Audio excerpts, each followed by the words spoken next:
Bem, vamos agora tratar sobre linguagem de conjuntos, algumas noções iniciais.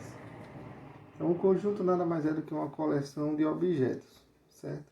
Sempre vamos representar o conjunto entre chaves, certo? E normalmente vamos usar a letra maiúscula para representar os conjuntos.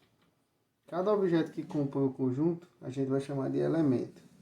E normalmente vamos usar a letra minúscula para representar esses elementos. Uma observação importante é que o conjunto não depende da ordem que a gente coloca os elementos. E também não depende se você repete um elemento mais de uma vez, certo? Então, um exemplo é o conjunto 1, 2, 3 é igual a 3, 1, 2, que é igual a esse outro. O que vai diferenciar é apenas os elementos que compõem o conjunto, que no caso é 1, 2 e 3. Certo? Agora vamos ver algumas maneiras de representar um conjunto.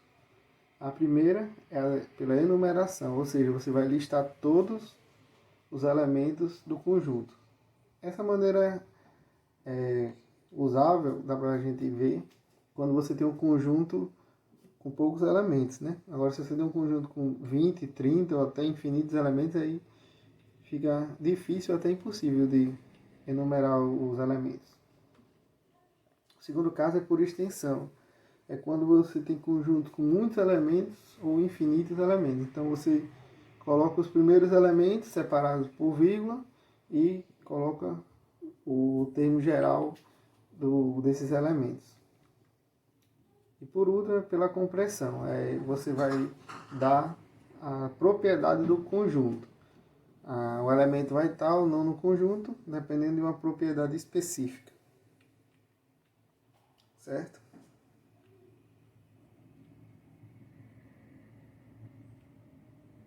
Aí temos o diagrama de Venn, que é bastante útil quando a gente for resolver alguns problemas de conjuntos. É bem interessante a gente usar esse diagrama, que nada mais é do que a gente vai colocar uma circunferência e colocar os elementos dentro dessa circunferência, os elementos do conjunto, como mostra aí essa figura. Agora vamos dar algumas definições que vão ser necessárias para as demonstrações que virão mais adiante. Então, o conjunto universo é o conjunto que contém todos os elementos do conjunto, certo? Então, qualquer que seja o conjunto que você for usar, ele sempre vai estar contido dentro desse conjunto universo. Por exemplo, a gente pode... o alfabeto, ele é o conjunto do universo com relação às vogais. Conjunto vazio é um conjunto que não possui elementos. Então a gente vai ter essas duas notações, certo? Para representar um conjunto vazio. Um exemplo é o conjunto é formado por todo número real, tal que x ao quadrado mais 1 é igual a zero. Como a gente sabe que essa equação não tem solução nos reais, então esse conjunto é vazio. Agora vamos para a relação entre um elemento e um conjunto, certo? Quando a gente quer relacionar um elemento com conjunto, a gente sempre vai usar o pertence ou não pertence, certo? Quando é que a gente diz que um elemento pertence ao conjunto? É quando esse elemento ele é um objeto do conjunto. Então a gente diz que x pertence a A. E quando isso não acontece, é porque x não pertence a A.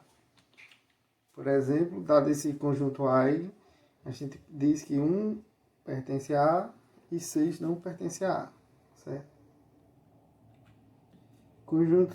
Um conjunto é dito finito quando o conjunto possui um número finito de elementos, certo? Pode ser um número muito grande, mas tem que ser um número, então você vai ter um conjunto finito. Caso contrário, você terá um conjunto infinito.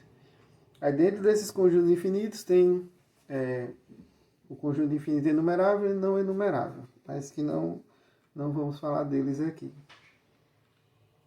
Conjunto unitário é aquele conjunto que possui apenas um único elemento. Um exemplo. Certo? Subconjunto. Dado dois conjuntos, a gente vai dizer que o conjunto B é subconjunto de A quando todo mundo de B for também um elemento de A. Ou seja, o B ele vai estar dentro do A, certo? A gente vai usar essa notação aí, que quer dizer que B está contido em A, mas você pode ler também que A contém B, certo? Então daí a gente já tira duas observações. A primeira é que o conjunto vazio é subconjunto de qualquer conjunto, e segundo que o conjunto A ele é subconjunto dele mesmo, certo? Aí quando eu tenho pelo menos um elemento de um conjunto que não está no outro, então a gente diz que ou o A não está contido em B, ou que o B não contém A, certo? E quando você tem um conjunto que ele está contido em B, e esse conjunto é diferente do vazio e diferente dele mesmo, então a gente diz que é um subconjunto próprio de B, quando ele satisfaz essas duas condições. Quando ele é diferente do vazio e quando ele é diferente do próprio conjunto. Aí a gente tem algumas propriedades que a gente não vai demonstrar, mas que a gente vai mencionar apenas. Então, primeiro que A está contido em A. Segundo, se A está contido em B e B está contido em C, então A está contido em C. Se A está contido em B e B está contido em A, então A o AB. Certo? Conjunto das partes, certo? A gente vai representar por P de A. É o conjunto de todos os subconjuntos possíveis com os elementos de A, certo? Quando o conjunto A possui N elementos, então o conjunto das partes vai ter 2 elevado a N elementos, certo? Aqui a gente não vai demonstrar, mas quando a gente for ver uma aula de análise combinatória, aí eu volto nesse exemplo para a gente fazer. Então, só um exemplo, se o conjunto A tem 3 elementos, então o conjunto das partes de A vai ter 8 elementos. Igualdade de conjuntos, muito importante isso, porque mais adiante a gente vai ver algumas operações com conjuntos e a gente vai ter que demonstrar algumas propriedades de igualdade de conjuntos. Então a gente tem que sempre mostrar que um está contido no outro e que o outro está contido no um, certo? Para poder mostrar a igualdade. Aí um exemplo, certo? As propriedades para igualdade é que o A é sempre igual a A. Então, se A é igual a B, então porque o B é igual a A, aqui está contido, mas é igual. E se A é igual a B e B é igual a C, então A é igual a C. E caso contrário, caso os conjuntos não sejam iguais, é porque tem pelo menos um elemento que está no um e não está no outro conjunto. Então a gente diz que esses conjuntos são diferentes. Aqui um exemplo, certo? Agora, muito importante é que sempre que a gente for fazer uma relação entre elemento e conjunto, a gente vai usar o símbolo de pertence e não pertence. Quando a gente vai usar a relação entre conjunto e conjunto, contido ou não contido, certo? Por exemplo, ó, se a gente tiver esse conjunto A, a gente não pode dizer que 1 está contido em A. Por quê? Porque 1 é um elemento. E sempre que a gente quer relacionar um elemento com um conjunto, tem que ser pertence, certo? E segundo, esse carinha aqui, ele é o... Quem é esse rapazinho aqui? É o conjunto formado pelo elemento 1.